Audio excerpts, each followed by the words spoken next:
welcome to Fluent Inspections Radio, where we hope you enjoy stress-free home buying, home selling, and home ownership. I'm your host, Brian Botch, owner of Fluent Inspections. I'm joined today by Bill Beck. We are both licensed professional inspectors here in the state of Texas, and we want to help relieve that anxiety, alleviate those butterflies, and empower you to make smart, informed decisions by arming you with information about your home. Well, Bill, Kelly, good morning, guys. Good morning. Good morning. Welcome to the first show of 2020.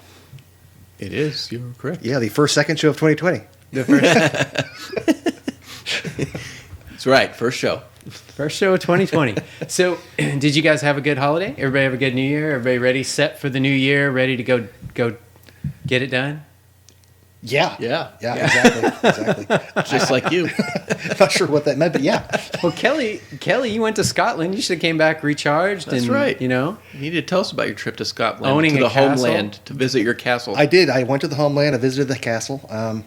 That was nice. you didn't come back with like a kilt or anything, did you? No, I did not. But Maddie took a picture of a ghost. There you Legit. Can't explain how Does she it got look this like photo. you? No, it doesn't. Relative. I got thrown off a horse, which is a Clydesdale, which is a really big horse. So it was a really long fall to the ground. Yeah. Wow. Yeah, that sucked. And good news is it didn't step on you. This is true. I didn't realize people rode Clydesdales. I thought they were more for pulling things. Well, in Scotland, they ride them. Wow. They're bad. That's a big horse. Yeah. Yeah. It's not just for Budweiser No, anymore. It's not, No. it's not the size of the horse that always bugged me. It was the size of their hoof that bugged me. Yeah. Because when they step on you, they step on Yeah. you. Yeah. These are large horses. Yeah. Large. Large. So is it cold in Scotland? It was about like it is right now. Yeah. Yeah. So Crappy.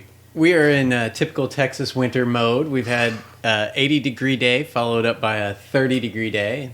So Bill and I were out inspecting one day in short sleeves and needing ice water, and the very next day we're in gloves and bundled up as tight as we can get. And We had our first readable amount of snow in 3 years, which blew me away. I could have swore we've had some since then, but I guess it has to actually be on the ground for them to measure at the airport or something. Well, 0.2 inches, so it was a blizzard. But I mean, so welcome to winter in Texas. So yeah. That lasted 10 minutes, and now we're into early spring. Yeah, exactly. no, No, not we have around more- here. February and March are usually where we get. Yeah, I was so. gonna say we have more weather coming, I'm sure, but I bring that up because we're going to talk today about energy efficiency, right? And how important that is, and especially this time of year where you're switching. This is the time of year we talk about where you're switching between heat, cool, nothing at all, opening windows, closing windows. This is a great time of year to really talk about the energy efficiency. And Bill, I've been looking online. We're trying to do some things at our house to make ourselves more energy efficient. We're going to talk a little bit today about net zero homes. And I got to tell you, I came across something that the people in New Jersey have intestinal fortitude like you would not believe. I had that once. I had to take like some Malox or to take a little something for it. So I'm going to read you this headline because you guys are both car guys. Okay. And so you guys will appreciate this. All right, I'm going to read you this headline. A wrong move means instant death. How to power your home with a hacked car battery. That doesn't sound good.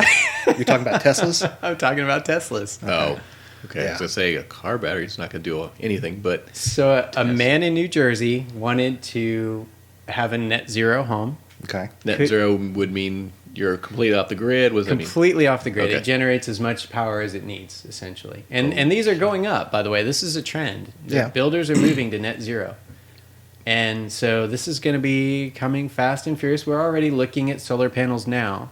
But we're going to start seeing other things in the home as well that make it more energy Yeah, 'cause efficient. solar's not gonna do it. You need more than that. Yeah, you need a lot more than Right. that. But there's a guy in New Jersey, Bill, he actually hacked a Tesla battery. Spent $20,000, hacked it. It's about the size of a king-size bed. Put it all together in his house, attached it, and he's not quite net zero, but man, he's close. Well, how's he charging the battery? He's charging the battery, as I understand it, with solar. Stationary bike. Yeah. Solar. Yeah. It would take weeks to charge that battery with solar. Yeah, That's a I don't know. huge battery. Well, he has a big F550 diesel. Yeah, He's got I was that gonna hooked say up to it. generator. Yeah, to pick up the slack. Right. Yeah, exactly. Yeah. Rolling coal. So pretty crazy, right? It is. That's It is. taking it a little bit to the extreme. Yeah. Well, I mean, I've heard about Tesla has like power walls. And They do. stuff. Yeah, they have power walls. But I've heard that they aren't as efficient as they claim to be. Maybe not. I don't honestly, I don't know a lot about the Powerwall. I haven't done a lot with it. I've read about it, but So we haven't really seen We'll one. eventually have the Tesla car battery with the treadmill powered generator charging the battery with horses walking on the treadmill. Clydesdales. Yeah. Clydesdales, of Yeah, course, So yes. exactly. Tesla for a while was working on solar-powered shingles that were nailable. So they would go on just like a regular shingle. I knew they were going, but I've heard Yeah, there's it didn't been work some out. They issues ended with up, that, they ended up in a lawsuit. Some of them caught fire and things, and Little issues. Little but issues, Yeah, nothing- major. nothing major. Just a little fire. All right. So remember, you can always tweet at us at HouseFluent. You can use that hashtag MyHomeQuestion. We try and get to those on the show. You can find us on Facebook or at Instagram or at housefluent.com. If you are listening to us on one of your favorite podcasting apps right now, please hit that subscribe button. That does help us out a lot. We'd really appreciate it. And we're going to move on. You ready to talk about some net zero? Yeah. Why wouldn't I? Let's go zero. Let's talk about net zero. So net zero homes are coming. There are builders that are being incentivized by states to build net zero homes. What states would that? California is number one on the list. And what is their power cost there? Yeah. More than ours. More than ours. And where was the other one? Jersey? No, Jersey's not on the list. Imagine Jersey's that. just this guy that hacked the car battery. But no, California's got a goal of having 100,000 houses off the grid in 2020. And they're well on their way to doing it. I mean, they're incentivizing builders. So net zero means essentially that your house produces as much energy as it consumes, and it's built to optimize energy efficiency. So a lot of people don't think about that second part, which we're going to spend some time on today. But the second part is really optimizing it. And they do that through a lot of different things, obviously insulation, windows, doors. Those are the big ones. Yeah, foundations, things like that. But right now in the U.S., how many houses, Bill, would you guess are net zero right now? In the whole U.S.? Mhm. I can't believe it's many. It's not, but Uh, it's more than probably you think. I'd guess under 5,000. So it's about 5,000. You nailed it. Bill's been doing his homework. No, it was a lucky guess. I think he read it and then he didn't process it, but then it I caught can't see that. My glasses are off. subconsciously. So California's got a goal of adding 100,000 in 2020 and then 100,000 every year after that. Oh, good for California. California has a huge advantage, though. They don't use AC in 90% of the state. There's some people down south have AC, but most of the people there don't use AC. That's our big draw here. So Sure, without a doubt. Yeah, if you come up with a air better, conditioning and heat in the winter. way more efficient air conditioner, that we'd have a shot here, I guess. Yeah. So the U.S. Department of Energy, they came out with a study, and they're estimating about 39% of our total energy comes from residential. So if everybody were to go net zero, we'd reduce our energy consumption as a country by roughly 39%. Which means they would bump the rates up, 500%? Well, but you wouldn't need it, right? So that's This sounded a little bit like the Green New Deal, a little bit. Yeah. a little But bit. we're not going to go there. Yeah, and I mean, this is definitely not the Green New Deal. So this is something. After talking with our efficiency expert, was it last week? Yeah. Which the show didn't make it, but that show we were talking about, she was talking about how much the rates are going to go up. So obviously, everybody's going to be looking into anything that's going to be more efficient. Yeah. Well, and actually, let me just, as an aside, we are going to put that in the podcast here today so that we can Okay. Yeah. let everybody hear that information too. Bill Bill as usual didn't get the memo. Didn't. Well, we'll merge those. It's going to be great. It's okay, Bill. Not everybody reads email. Cut and splice, Oh. baby. Was it in the Cut and email? splice. Yeah, I was just glad my calendar let me know we had a podcast today. So, I guess as we're talking about energy efficiency, so one of the things that's really interesting about net zero is builders that are building it now, builders that are building net zero homes, they don't really cost that much more than a normal home that's being built right now. Right. Now, and I'm talking about sort of in that average, right? You've got the luxury market, and then you've got sort of budget homes that are being built, but sort of in that middle band, which is where 80% of them are. They just don't cost that much more, which is great. That's great news. And so I think we're going to start seeing more people sort of voluntarily say, hey, you know what? I'll put a little more in my mortgage and I just don't want an electric bill. Well, as far as net zero goes, though, how in the world are you creating enough power to be fully zero? Well, it's a combination again. Remember, you obviously have to use way less too. Yeah, and that's produce it. More, it's the combination of using less and generating.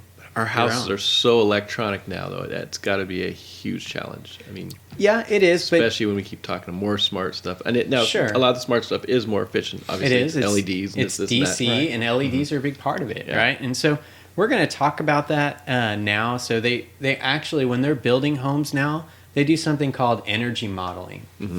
And they'll actually look at the house to see what its power consumption is going to be, and then they try and model the house so that they can design a system that's both efficient enough and have enough power generation to be able to sustain itself, which I think is really interesting. So that's kind of another sort of direction things are moving in, right? So before you just had an engineer, maybe an architect.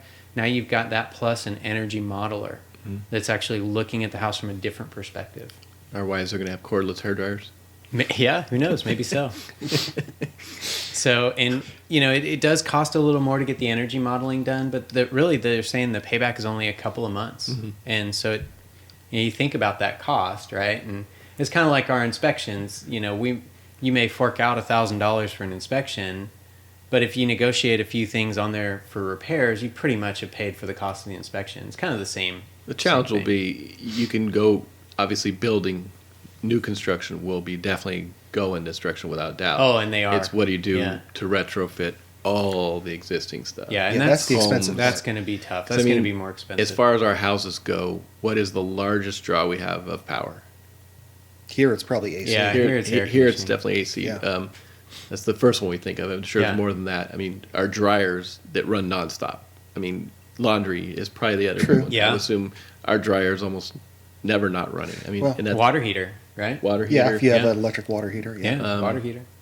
I never Heat really. if you have electric heat. I know lights are the thing I'm turning off all the time, but I know Yeah. it's probably not the biggest thing. It's Sure. No. TVs. Yeah, TV's on So constantly. let's talk on. about that air conditioning for a minute, right? So one of the things they're doing to make homes more energy efficient is they're moving to solar reflective roofing materials. And so you wouldn't know this to look at it. It looks exactly the same as what you've got now. It's coated with a solar reflective material. So it's deflecting heat. It's deflecting the heat on back the outside, though. On the outside. Not under your decking like Correct. a lot Yeah, of the it's tech actually shield the stuff roof is. covering material itself is actually deflecting the heat. So we're going to be blinding pilots. Yeah, I was gonna say, so It's not deflecting the light; it's deflecting but isn't the that UV. putting more heat into the environment? Well, I don't know. Kind of like Maybe. all our ACs exhausting heat into. I mean, I don't know. Yeah, I don't. You're beyond my pay grade there. Yeah. So- I'm just curious what kind of heat that puts. Because I know So I know when we were roofing a house that had tech shield, they asked us to make sure the manufacturer of the shingles was okay with the tech shield because it said that Yeah. your shingles were going to get warmer and the warranty might not last. That's as right, long. because it it might not be a causes- 30-year It roof. causes blistering, right? Right. If you've got the heat coming underneath. They the said it was shingles, it'll fine, blister. but that Yeah. was one of the first questions they asked. Yeah, so this actually puts that reflective coating on the top, and it actually makes about a 60-degree difference on average in an attic. Wow. Yeah. That's huge. That is big. That's significant. Now, how Yeah. much Yeah. more will they cost? Supposedly, they don't cost really that much more. Supposedly, they're very similar in price. So people will be re-roofing their house if they don't even need a house re-roofed. So there's actually something out there called the Cool Roofing Council. And it not cool as in like, No. your, They all your wear kid's new shades and- skateboard. yeah. Yeah. So what is it? So They're probably I'm not so that hip. cool, I gotta yeah. wear shades. Nah, they're probably and- not really like cool like that. But yeah. Yeah. So anyway, it's a nonprofit organization, and it's voluntary for manufacturers to join it. And their whole concept is just to get these roofing materials to be to the point where they're not allowing heat to penetrate. Are they? I guess next question would be: are the colors the same as what we have now? They are. They look exactly like. I would assume. You would Yeah. think the color would have a big You would, effect on and that, obviously but- the lighter the shingle, the better it performs, right? But I don't they know. 'Cause look doesn't exactly don't the same. dark colors deflect heat more though? No, they absorb it. They absorb. Okay, Yeah, you're they right. absorb That's it. why black cars get so hot. Yeah. Okay. So the next obvious place people are focusing is insulation, right? Obviously. And when it comes to energy efficiency and insulation, it's all about what, Bill? How much you got? No, it's not how much you got. It's the R value. Oh, no, yeah. Okay. Yeah, it's all about the R value, right? The higher that number is, the more, the less heat or cold transfer you have moving through the material. Okay. Right. And so, they have different technologies. They've got spray foam like you're using in your home, which is great. That's a fantastic technology. That with those deflecting shingles would be unbelievable. How cool your attic would be. I mean, you could live in there. You have traditional blown-in you could insulation. live in my attic now, but I mean, it would even be better. I mean, yeah, absolutely. So you have also have the traditional blown-in insulation, right? And that's getting better and better. Right. But Bill, I wanted to talk to you about something a little different. I want to talk to you about sips. Have you heard of a sip? I'm going to let Kelly bring it up on the screen. Usually what so I'm you can supposed to take a look at take, but I don't take that much. It's usually bigger. Show Bill a picture of a SIP. So these stand for Structured Insulated Panels. And these are prefab panels that go up in a house as they're building it. And essentially what happens is they sandwich 2x4s in between two insulated panels, or in some cases 2x6s, but they sandwich the framing material with closed cell spray foam. And they're incredibly efficient. They allow the builders to build and frame the houses incredibly fast. Okay. They go up in chunks. So wait, is it panels they're putting on inside the wall, on the interior of the wall? No, it is the wall itself. It's like a prefab panel, isn't it? So yeah, it is. It's a prefab panel. If you actually go back to the other document, Kelly, and scroll down a little bit, Bill can actually see it. No, the show notes. I need a cutaway or Scroll cross down, section. scroll down, and I'll let Bill describe this for the folks. Keep going, man. You'll see it. It's a picture. Keep going. There it is. Boom. Describe that for everybody.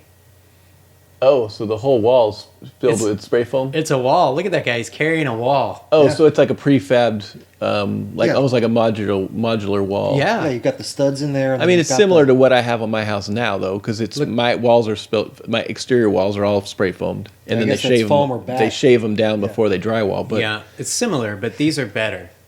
those are done in a factory somewhere Yeah. where they got quality control and They're all that. tighter. Yeah. Those Yeah, are but a lot you've better. got to. And I bet their two Really by fours are way better than the stuff we've You've got to really have good plans to be able to build these. You would things. have to, absolutely because your house do. would have to Yeah. be Because a lot of carpenters will go on site and they have to lay everything out. Yeah. And, custom. Yeah, No, this would have to. Not only that, your house would have to be like square. That'd be big. yeah, that'd be good. Yeah. Interesting though. So you would almost. I would say this would almost be like a kit home where you would pick the plan you want and pick from a catalog of what you. You could. Back I to mean, the custom Sears builders Roebuck are days using of these. building a house, Custom builders are using these too. Though. They would, but you'd have to. You definitely would have to pre-think.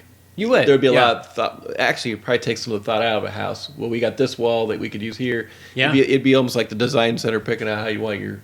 I mean, if you were doing a track home where you're doing a bunch of them, it would be much easier, obviously. Oh, 'cause absolutely. You buy it in bulk. Yeah. But that's pretty interesting. But I guarantee those work really well. Yeah. The wiring would be my curious part, and plumbing. Mm-hmm. Yeah, for sure. When do you do that? Yeah, for sure. On walls that are completely filled with. No, I foam. agree with you. That's a great question. And, I think we should try and get Kelly, maybe somebody who's a SIP expert. Maybe we could try and get him on the show and really talk about this because these things are coming and they're coming fast. Okay. And, we really need to know more about them. Okay, It's so possible they have conduit or something already pre-installed or something. I would Yeah. assume it'd have to be something like that. but you still got the plumbing though. Again, that's where I go back to Yeah. the plans because you've Yeah. got to Or- lay all this stuff out when you're framing Yeah. a house. or the Absolutely. plumbing's built into your wall already. Yeah. Yeah. You just connect it together. So the Yeah. next thing I want to talk about, guys, is doors and windows. Right? So that's Okay. the next biggest sort of energy That's the loss big in a one. home, right? I'd say And that's when you're talking net windows. zero, that's a place that people are trying to get to. And we're going to talk more about windows, Bill, here in a little bit. But I specifically want to talk about what's something called window to floor area. And so this is now something they're really looking at as in terms of heat loss. And the bigger your window to floor area is, the more insulation you have to have, the thicker the panes, things like that. So people love these big windows, right? But if you're really trying for net zero, you're trying to minimize that window to floor area. Well, And we're going to talk in a little while about you're talking getting about the how window people are gonna down. compensate. You're talking the window being closer to the floor. What are you talking about? No, I'm talking about the size of the window. So the area of the floor versus the area of the window, that ratio. The area of the floor, not the So walls. The floors Correct. versus the windows. Yeah. And so what you're looking at really is, really when it comes down to it, you're looking at the square footage of light coming in and the square footage of your house. Oh, okay. Right? Because the light I brings got you. the heat in. I got you. So what they're doing is people like these big open windows. So to get that ratio back up, what they're doing is they're making the windows more energy efficient. Well, yeah, you have to. Yeah, they're sealing them. They're doing triple panes that are thicker. They're sealed better.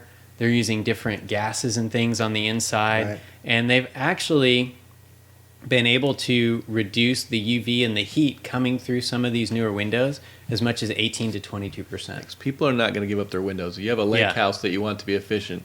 The lake house side is always Yeah. all glass. I mean, it's, Oh, it has to be. you want the view. What's So, the point of? They're- Yeah, nobody's going to want to start losing their windows. No, not at all. They're also thinking about, so when you get back to energy modeling, they're thinking about how the house is sitting on the property.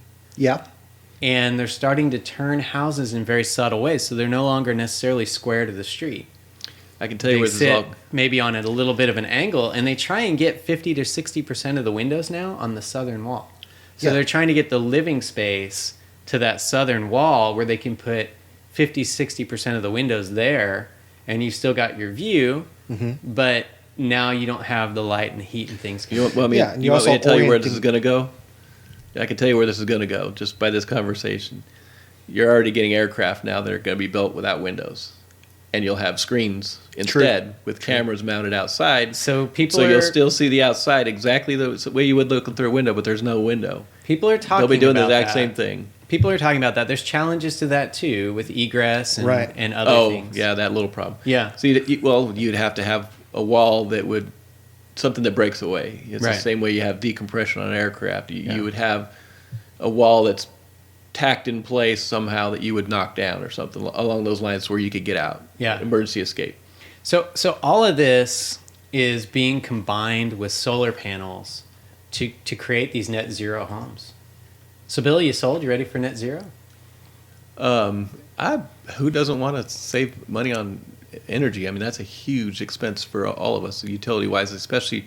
I can see it obviously going to probably more of the luxury home way first, just because they use so much energy. Well, yeah, Yeah. it's the Incredible amounts of energy, and it'll obviously make its way down into the more it'll middle. start to trickle down, Yeah, like but- all the other technology and new Yeah, things. But everybody, it's a huge expense, especially in the warmer states, and obviously in the colder states, you got the exact opposite problem. So it would work just as good blocking the cold outside than it Yeah, would the absolutely. heat. So it works. Maybe not on the reflecting shingles and that kind of stuff, but I'm insulation ready. wise. I'm ready for net zero. I am ready for What it. year was your house built in? 1969. You are so net zero. All right. So your next house will be awesome. Yeah, exactly. All right. Remember, you can always tweet at us at HouseFluent. You can use that hashtag MyHomeQuestion. We do try and get to those on the show. You can follow us on Facebook or at Instagram or at housefluent.com. Again, if you're listening to us on your favorite podcast app, please hit that subscribe button. That does help us out. Let your friends and family know about us and just help us grow. We'd really appreciate it. So, Bill, you ready to talk a little more about Windows? Sure. Let's talk a little more about Windows. So this is our smart home update, and we're going to talk about smart windows. This is something else helping with net zero. So it's a little bit, this is going to sound a little contradictory because smart windows have power to them. Okay? But it's minuscule. It's DC voltage. It's really minor. Now these have been around. They've been coming out for a while, where the windows will change their colors and shade and Yeah. all that. And I don't know how they're controlled. I assume a lot of these are controlled just by the amount of light, but It's actually with most of them, it's a film that goes on the outside. like self tinting. Yeah, and you can Just a actually film. I thought it was in. I was assumed it was in the glass, but Some of them are, but for most of them, it's just a film that goes on the outside. You can actually buy kits and convert your existing windows to this if you want. But it's called particle displaced liquid crystal. And basically, when voltage is applied, the film becomes clear. That sounds spendy. So, yeah, you add a little bit of voltage to it, and you can see through the window. You take the voltage away, and then the window becomes opaque. You can't see through it. Gotcha. And so they're using these in all kinds of interesting places, not just in homes. Office buildings are turning conference rooms. So you go into the conference room and... Privacy. Yeah, you want privacy, boom. So no more shades. Smoke out the glass. No, no more window nobody shades. outside can see in. Yeah. So no more window shades. One-way glass. Mm-hmm. Yeah. So really interesting. In the opaque mode, they block out 99% of all the UV light. 99? 99. I need smart glass that no matter when they look in, I'm working or I'm busy. It's got the video of Bill just typing away. We could totally hack into that. Yeah, we need that. Yeah, we could need do that. This. I'm awake. So, Bill, they're working a little bit harder on this. They want to add some sensors to it, and some companies have succeeded. Okay. So they want to be able to measure the weather, the amount of sunlight actually moving through it, so you can actually adjust it based on the amount of sunlight instead of, just either on off. Yeah, either on off or visually, right? Because a lot of them are dimmable. You've got different shades, but they want you to be able to set up programs where you can say, oh, it's going to be hot or it's going to be cold, and I want it during the heat of the day to dim and not, and do it based on the weather and sunlight. But here's a big one too, Bill. You can set these things up in the conference room example based on occupancy. They've got sensors that sense when people walk in. When you walk in, they can have it. I think it should be more controlled by gestures and voice level. Well, there you go. You could do that too. But go dark, go dark, go dark. But think about it in a home, right? You could have a bathroom with a big window that's lit up and have light coming in there all the time, and as soon as you walk in, have it go opaque, right? And where people can't see you. Sure. So kind of interesting, really cool technology, and yeah, very cool. Yeah, I know. Kelly's he's like speed dialing, looking for some of these companies like Invisishade, but Bill, how long before they make it into the Beck household? What's that? The glass? Yeah, the magic glass. After probably a really big hailstorm. and the insurance covers it. I don't know. If it was a film that you could put on, that wouldn't be too bad. If you didn't have to replace your glass, it is a film. Yeah, it's just a film. There are kits where you can buy self-adhesive film, right? Yeah, that wouldn't be too bad. And you wouldn't even have to do it on all your windows. The windows obviously get the most heat. I mean, you wouldn't have to put the glass on your bathroom window anymore. That was the textured type glass, frosted glass, or any of that stuff. You could get rid of that and just use one that would change when you go in there. They've come so far when it comes to liquid and changing with electricity, even just shock absorbers when they've gone to this magnetic ferrule. I think it's called ferrule fluid. Yeah. They can change the viscosity. Like in an instant. As soon as your car hits the bump, it'll change the density or the viscosity of the fluid instantly. It's just incredible how and that's how they're using active suspensions and stuff. As you're going around a corner, it'll stiffen up the outside of your car just with the fluid. Yeah, I think Saab or someone started doing that years ago. No, it was Cadillac. All right, so Cadillac was the first one. All right, so remember, you can always tweet at us at HouseFluent. You can use that hashtag MyHomeQuestion. We try and get to those on the show. You can find us on Facebook or at Instagram or at housefluent.com. And remember, if you're listening to us on your favorite podcast app, please hit that subscribe button. Share us with your friends. We'd really appreciate that. Let other people know about us. We are trying to grow, and we could definitely use the help. So we're blooming. All right, well, we have a guest with us today. We have Pamela Chubb with Connect Energy. So, Pam, welcome to the show. Please tell us a little bit maybe about yourself and how you ended up selling energy. Well, that's a great question, Brian. Thank you to Brian and Kelly and Bill. It's quite an honor to represent Connect, which is a great company, and also educate on what electricity means to us in the state of Texas, because a California girl, I had no idea, even thought about electricity being in California, we have one provider, Pacific Gas and Electricity, and I didn't even know or care really what they did. But moving to Texas, I was introduced to the opportunity of saving money because it was a deregulated state, and not only deregulated, we could get the lowest price for our home, and that was important to us. So I started looking into this about 4 years ago, and now full-time is what I like to do. Is I'm helping others save money on their electricity, and I feel I'm a natural connector. I want to connect the right people to the right product, to the right person who can do that for them. So that's kind of where my heart is. So that's a little bit about how I got started. So Pam, energy in Texas is complicated, as we've been talking about. I'm hoping, though, that you can maybe help simplify some things for our listeners. Well, again, I had a lot of learning to do. There is a council called ERCOT, which is the Electricity Reliability Council of Texas, and they decide what charges should be given. And in the state of Texas, deregulation started in 2007. And with that, it broke it down where it would be available for people to purchase their electricity.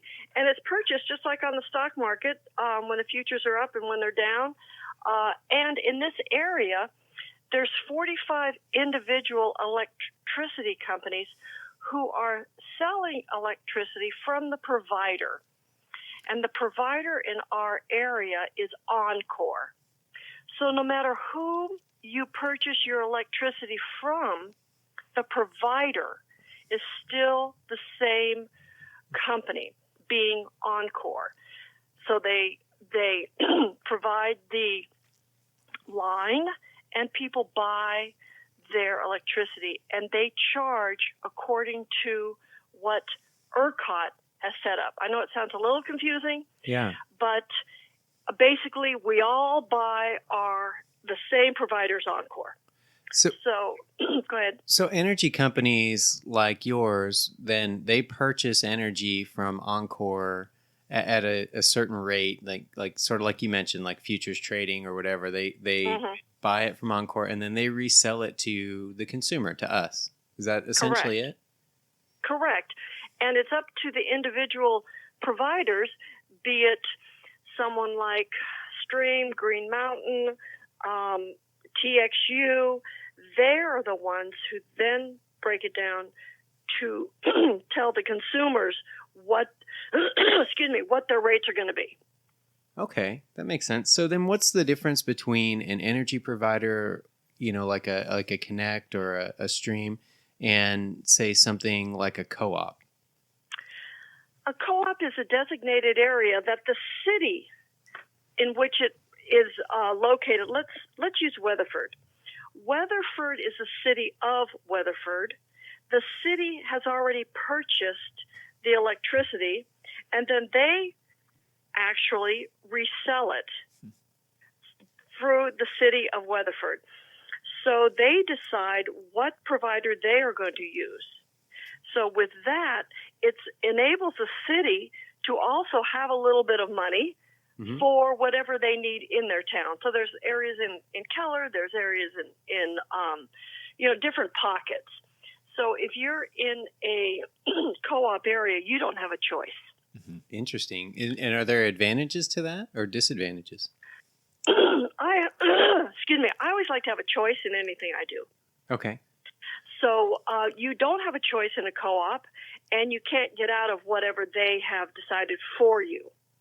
And those are one of the things that I have realtor friends who want to advise their potential clients. Sure. That if it really matters to them, we all want to save money. Right. So depending on where they live, they might want to consider what extra charges they're going to be getting. Yeah, that would be really important. If you were looking for a home, you'd definitely want to know what you're looking at there. All those hidden charges, absolutely. That is really interesting because my last move was this, Bill. I moved 4 miles, and I believe our original house was a co-serve they provided, and that was your only choice. But then when we moved 4 miles, we were still in the city of McKinney, but we had the options of being able to shop around, which was, we were like, what? We can do that now?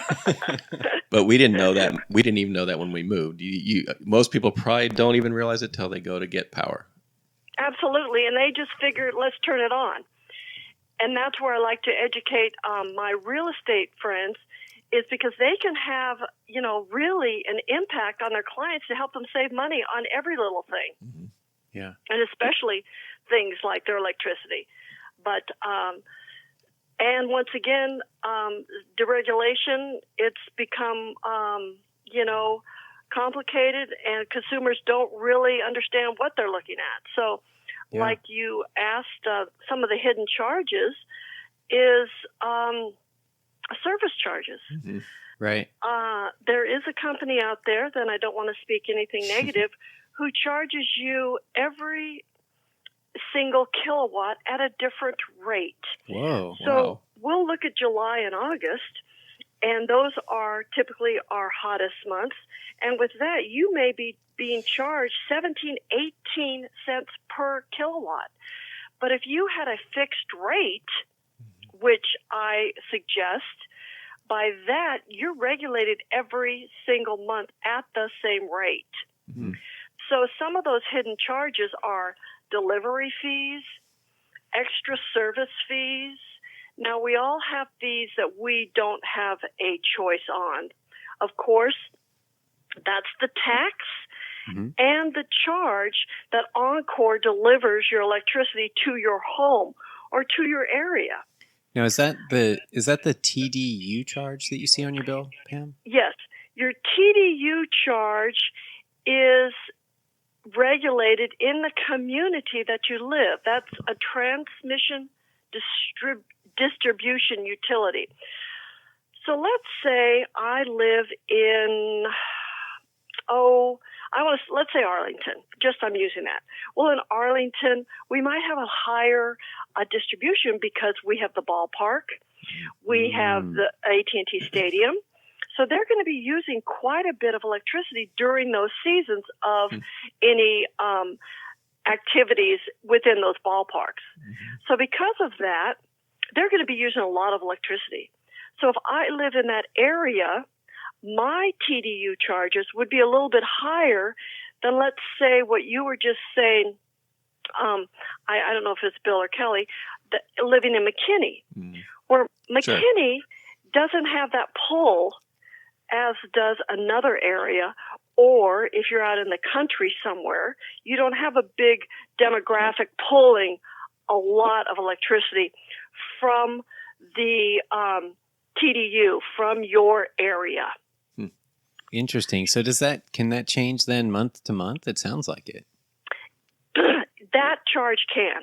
Interesting. So during a higher peak season of, going back to Arlington, the ball seasons, you have football, you have baseball, you have anything else. And so it's going to be great when they move down to Frisco, because it'll spread us around a little bit. So does that mean, does Encore then set that charge? Who sets those charges? The charges are set by really ERCOT. I see. Okay. So ERCOT, once again, they're as a utility, they're the reliability council. So they actually decide what those charges should be according to that season. But once again, that's where I advise against having a kind of a flow chart where each month it changes, because each month you could be paying $600 in July and August, where when it comes down to March and April, you might be half of that. But where does it balance out? Sure. So that's where it's important to get a fixed rate. Mm-hmm. So Pam, let me ask you a question then. There's a lot of these charges, like we talked about, the TDU charge, some of these other things. that aren't really advertised, right?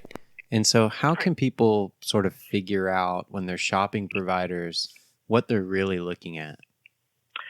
There is some fine print on every single bill, which is mandated by the state. And usually on the second page, in the very bottom, it says the average kilowatt you paid this month was. So that's the bottom line. So someone will come and say, I only pay 6.5. Well, that is an error because no one pays 6.5, but you cannot really change their mind unless they'll take the time to look at their bill. Got it. Interesting. So that's and why. just like you said earlier, they could say, "Well, I have free evenings and nights." Well, that very well could be. However, what did you pay per month? And these are companies like Gritty and some other companies out there that are claiming to be able to give you wholesale energy to your house plus, whatever their fee is on top of that for delivering it or for managing it for you. What is that all about? And is that real, or is that just sort of marketing speak? Well, I think you nailed it on the head there, Brian. Gritty is a California-based energy provider. Oh, no. So I love California. However, we're talking a whole different mindset than Texas. But it's a retail provider, and it's certified by the PUC, which is a Public Utilities Commission, and the PUC regulates all the utility companies. And like you said, it's a wholesale electricity directly to customers, only in the deregulation markets. So they are saying that they are saving you money, but what it is basically it charges you for the spot wholesale price of your electricity. It charges you a fee for their service, so you're getting Gritty at the wholesale price. However, going back to those hot months, you're going to be paying. I saw a bill in November with Gritty. They were paying $25.8 per kilowatt. Oh my goodness! Now, right now, the average in Texas is 11.5. Now, with Connect, we're offering 10.4. Now, that's for 36 months. Sure. So since we know it's only going up, what Gritty is doing is they are, I don't want to speak negatively, but basically they are taking your money, adding their fee on top of it, and you are paying as much as triple as you should. Yeah. Now, you guys, so with yours, you mentioned you're at 10.4, but you do your billing a little differently, right? Maybe you could explain that. That's a good question. On a Connect bill, which is a provider for Stream Energy, it's all in one fee. Your delivery fee, your service charge, every single service is all bundled into one price. Now, you still have to pay sales tax, because we can't get away from that. Sure. But in the 10.4, you're receiving your delivery, your service, every single fee in one bulk rate at your 10.4. So it doesn't fluctuate. What may fluctuate is everyone has to pay the TDU delivery charge. Right. So if you're in an area, like I said earlier, that uses a lot of electricity, then that's going to fluctuate depending on what's going on in your area. Sure. So I really suggest that the set rate is the way to go. Okay. I don't feel that there is I don't like hidden costs. I had no idea how I could save money with my electricity, but let's think about electricity that pulls every time. Your TV is continually pulling electricity. Sure. Your microwave, your refrigerator, all of those are always pulling electricity. And I'm sure you all have discussed how to lower your rates by keeping your thermostat down and the things we normally hear, but we don't know how to read electricity bill, which to me, and I'll be honest, Brian, I didn't care until I started looking into it. And most of us just say, oh, well, I had a higher bill this month. I don't know why. I'll just pay it. Right. Yeah, no, that's very true. So, Pam, thank you so much. This was really great information. I really do appreciate it. How can people get a hold of you if they want to learn more? Well, I have a website, which is my code name is Blonder, Blondr, and my name, which is Pamela, Pamela. And then we have to put .we connect, WEKYNECT.com. So it's kind of long, but I am here to help. Our rates are going higher. They have gone 50% higher in the last 10 years, and it's going to continue going up and up since the generators got blown out of commission during the last Texas heat.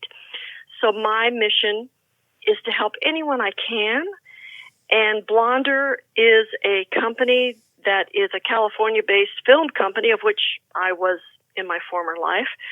So once again, it's BLONDR Pamela, Blonder Pamela, .we connect, KYNECT.com.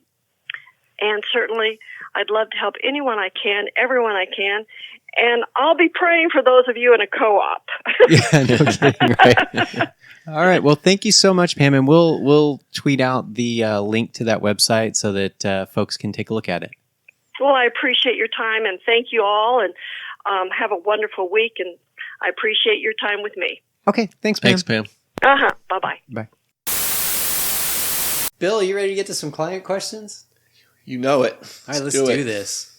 So, question number 1. Do you guys use thermal imaging when inspecting a home? Absolutely. Mostly just for HVAC, but you could use it more than that, but you could get carried away pretty quick. So absolutely. And I mean, we have found all kinds of interesting things using the thermal camera. Yes, we have. So just yesterday, anything you're looking for a temperature on, you could use thermal imaging for. Yeah, absolutely. Nice. And that's also great for what we were talking about earlier, energy savings. Oh, yeah. Yeah, you can walk around and see where you're leaking air. Yeah, you sure can. Really quickly. Just think twice about it before you run around your house with one, because it'll make you very depressed very quick. Yeah, it can. Not necessarily. You'll be amazed. The other thing about the thermal camera you have to remember, you have to kind of know what you're doing when you're using it, right? So if there's not a large temperature differential and you point it up at your ceiling as an example, right? Because it only sees heat. Right. It sees cool. Well, but what I'm saying is it measures different degrees of heat, right? Cool being one of those degrees of heat. You mean temperature, or you're talking... I'm talking about heat. If it's temperature differentials is what it's looking at. Yeah. Okay, I got you. So right. What I'm saying is, if you don't have a good temperature differential between, say, your attic or the outside and the inside of your house, it's not going to show you a whole lot when you're looking at your walls. I got you. Yeah, unless it's a hot day or a cool day. Right. I got you. Yeah. Or the oven's on, or or unless you've superheated the inside. So that's of the all house. It's doing is obviously reading the difference. So that's what you're seeing. So it's obviously better on a 100-degree day to be looking, or a 30-degree day to find out, to see nothing but blue coming through your doors and your windows. And it's exactly so right. Yes, it does make it. So those are the days you really get depressed if you do it. But. Or if your house is like mine, you can just walk by the door and you can feel it. Or hey, if you're a net zero home, maybe you're happy. Maybe you're walking through and you're like, man, nothing's leaking. This is great. No, I mean, you could. I guess you could get obsessed with it. I guess to some point, if you were just going for. But eventually you're going. I just don't want any doors or windows in my house. I'm good. But we use it for all kinds of things, though. I mean, yes, primarily we use it for temperatures on things like your water heater, HVAC splits and air coming out of your ducts and things like that. But we've also used it to take a look at hot spots in ceilings. Mm-hmm. Just yesterday, you found a house that was had some interesting plumbing going on, and they used the hot water line and connected it to a toilet, and the thermal camera found that. So, which I'm now thinking twice about doing it to my own house. I kind of like the idea of you want to replumb it, bidet water in my toilet, but it was running at 100 degrees. All right. I can't complain. Next question. I bought a house built in the 70s, and I had a broken truss on my inspection report. I know you guys recommend an engineer certify the repair, but do I have to do that before I buy the house? Absolutely not. No, you don't. It's totally up to you. We definitely recommend it. It's one of those things that, if you buy it without getting it certified, it may not be a priority for you, and it may be fine. It legitimately may be fine. Okay. But when you go to sell it, you need to think about, well, is the next guy going to be okay with it like I am? Right. And so that's always what I tell folks. If you tell them. Well, you kind of have you to, though. disclose Because it, you have know to. about it. I mean, You're supposed to. Well, I'm just saying, let's assume that the world is right, Bill, and that people do the ethical thing like we do, right? And people have integrity like we do. Let's just assume that, and assume that the transaction's going well. But we're delving a little bit into the real estate world, and we're not realtors, so definitely talk to your realtor about that. But my take on it is no, it's kind of in most cases, it's probably been that way for years and years and years, and nothing's happened. But if we see it, we're definitely going to tell you. Yeah, and it's completely up to you to look. What you want to do. We're always going to recommend you err on the side of caution, and we're always going to recommend, hey, look, you're buying a $300, $400, $500, and up $1,000 house.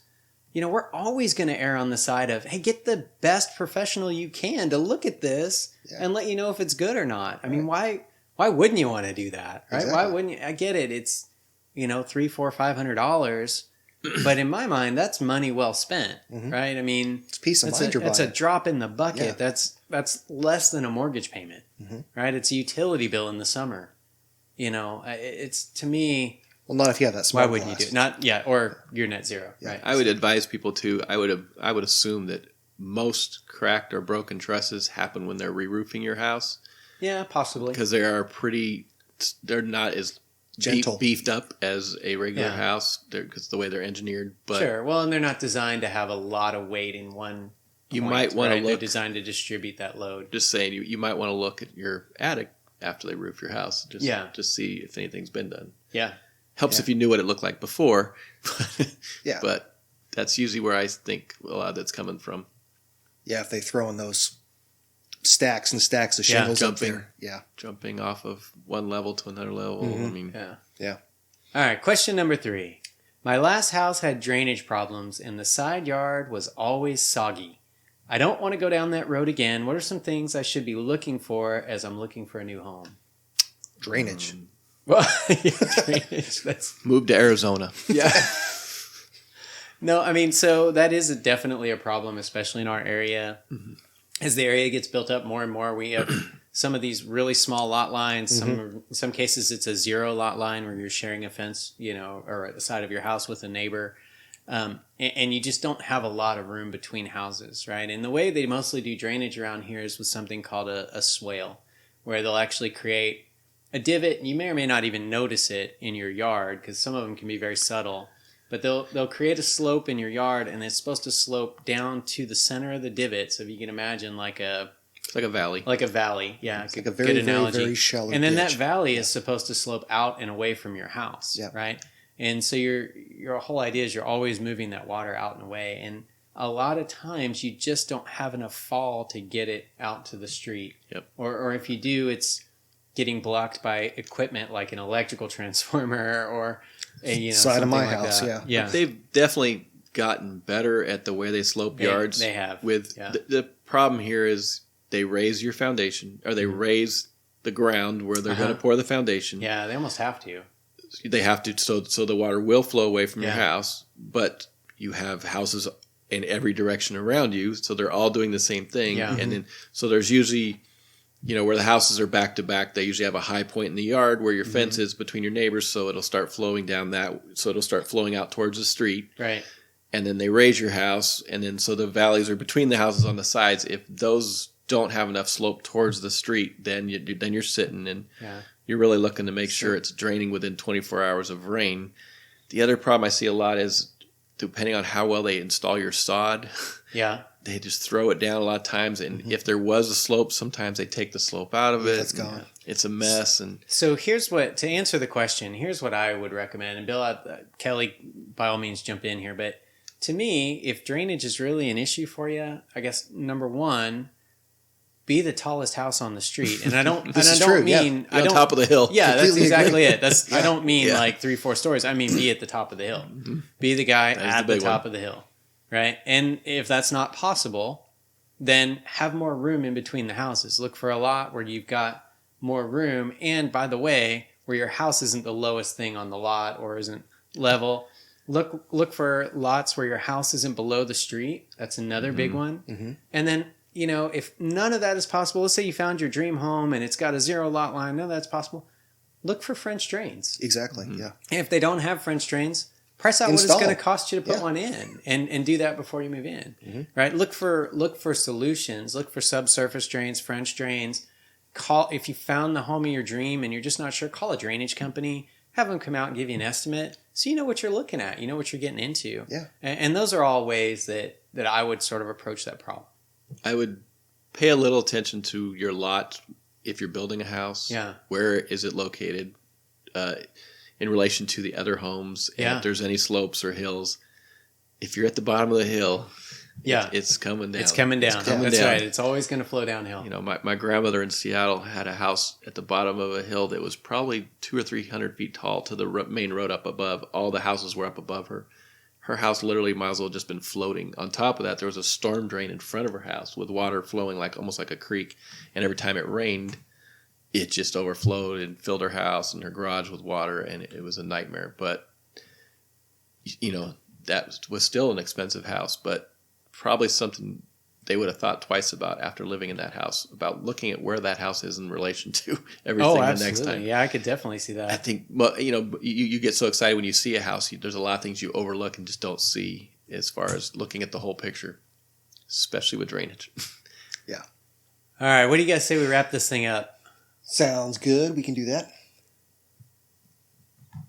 Come on, Kelly. We're waiting on you. Well, I will do that. Let's wrap this thing up. Oh, the music. Thank you for listening to House Fluent Inspections Radio. We hope you enjoyed the podcast today. Remember, you can always tweet at us at HouseFluent. You go to housefluent.com to book a home inspection, read articles about stress-free home buying, home selling, or home ownership, and just generally get to know us. Thank you today to Bill Beck, our special guest, Pamela Chubb, and our producer, Kelly Lamont. Music today and every day is provided by Purple Planet Music. You want to redo that last part? No, I can cut and splice. Yeah, do it again. So, Bill, is Kelly ever going to launch his own show? I think he will. He keeps talking about it. I will. He's got to master ours first. Yeah. One step at a time, man. Yeah. One step at a time. I actually might drop something with this show. We'll see. Really? Wow, I'm excited. But I got to say, today's went pretty darn smooth. Pretty smooth. Unusually. We're getting somewhere. Unusually smooth. No technological issues. Way to go, Kelly. Yeah. Wait till we become more efficient. Net zero, baby. I'm waiting to see Bill hack. Does that mean we don't go online? I'm waiting to see Bill hacking a car. It means all three of us are going to be doing our show on camera while walking on treadmills to power the show. That's ugly. Hey, but we'll stay in shape.